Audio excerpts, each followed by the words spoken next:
আমাকে দেখে তো একটুও ভয় পায় না। সো হ্যালো এভরিওয়ান, কেমন আছো তোমরা সবাই? আশা করি অনেক ভালো আছো।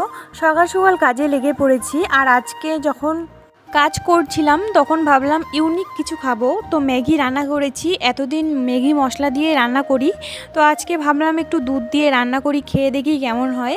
তো আমার ভাই বাড়িতে প্রায় দুধ দিয়ে রান্না করে খায়, আমি আবার মশলা দিয়ে খেতে ভালোবাসি। তো নতুন নতুন জিনিস ট্রাই করা ভালো, তাই না বলো? তার জন্য আজকে আমি একটু ট্রাই করলাম, তো খুব ভালোই লাগলো খেতে। তারপর খাওয়া দাওয়া শেষ করে মার কাপড়গুলো ছাদ থেকে নিয়ে এসে ভাঁজ করে রাখবো, কারণ আকাশের অবস্থা একদম ভালো না, কখন বৃষ্টি আসবে ঠিক নেই। আজকে দুপুরে একদম সিম্পল রান্না করেছি, কারণ 2 দিন থেকে মাছ মাংস খেতে খেতে পেটটার অবস্থা একদম শেষ। তার জন্য আজকে করেছি এই যে দেখো, বাক্স কচুর ভাজা, তারপরে এখানে নিয়েছি একটা লেবু, লবণ, তারপরে হালকা করে পাতলা করে ডাল। এই যে আজকে এটা দিয়েই খাবো, কারণ হচ্ছে যে বেশ কয়েকদিন থেকে মাংস দিয়েই খাচ্ছি। খেতে খেতে অবস্থা শেষ, জানোই তো পেটের অবস্থা খারাপ হয়ে যায়। তো আমি এখন খাই, আর ভিডিওটা কেমন লাগছে অবশ্যই জানাতে ভুলো না। টাটা।